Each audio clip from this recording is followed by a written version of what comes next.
Mardi 8 janvier 2008. Écoute-moi et je te parlerai. Mon cœur déborde d'amour pour toi, et quand on aime, on a beaucoup de choses à se dire. Ensuite, il y a une communion dans l'amour plus profonde que toute parole, dans le silence qui unit les âmes à moi. Je te donnerai aussi ce silence. Je t'ai choisi pour vivre en mon amitié. Laisse-moi répondre comme je l'entends au désir de ton cœur. Dans ce que je te donnerai, il n'y a rien d'amer, d'empoisonné, de trompeur. Je te donnerai seulement ma lumière, ma vérité, ma douceur, mon amour, et une participation à tous mes états intérieurs et à tous mes mystères. Je vais te faire pénétrer dans le sanctuaire au plus intime de mon cœur, là où j'adore mon Père comme son prêtre éternel, et où je m'offre moi-même à lui comme perpétuelle victime d'amour. C'est ce que je désire donner à tous mes prêtres, mais ils doivent d'abord consentir au don de mon amitié et vivre comme Jean l'a vécu dans l'intimité de mon cœur et du cœur immaculé de ma mère. Je vais renouveler la sainteté du sacerdoce dans mon Église. Je vais répandre l'Esprit Saint sur tous mes prêtres sous la forme d'un feu purificateur. Ceux qui accueilleront ce feu en ressortiront comme l'or du creuset, rayonnant de sainteté et doté d'une merveilleuse pureté visible pour tous.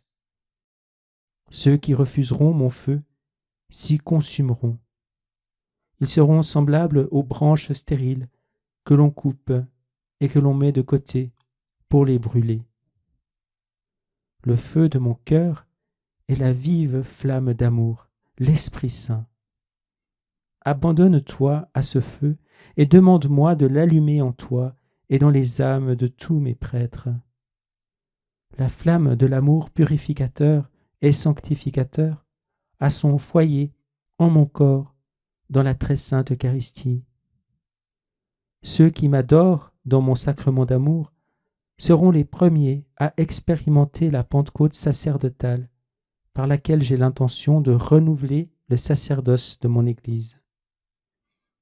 Les fils du cœur immaculé de ma mère seront préparés par elle à cette œuvre qui est mienne.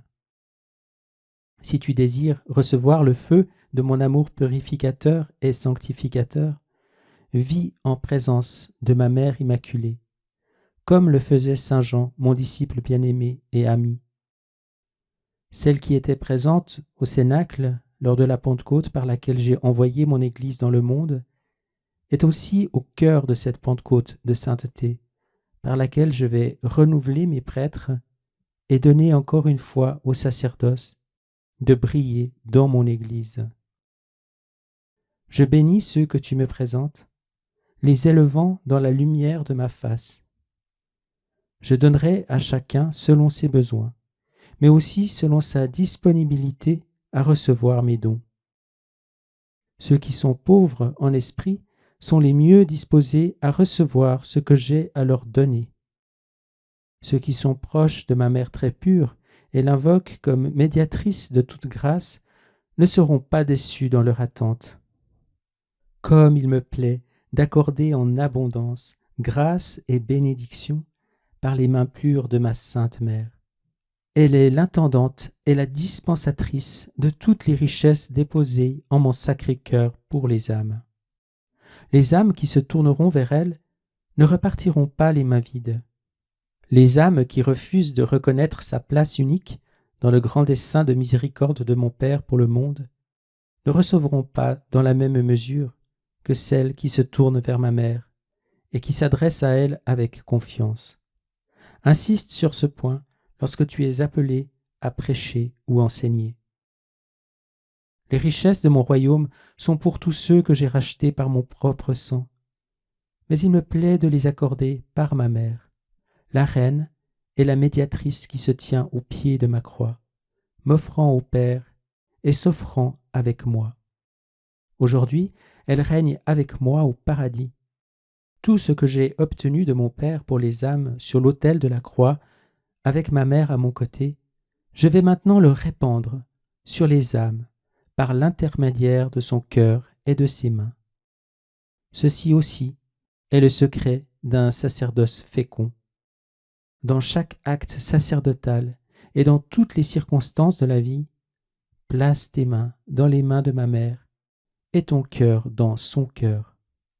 Maintenant je te bénis et te laisse avec le baiser de ma paix.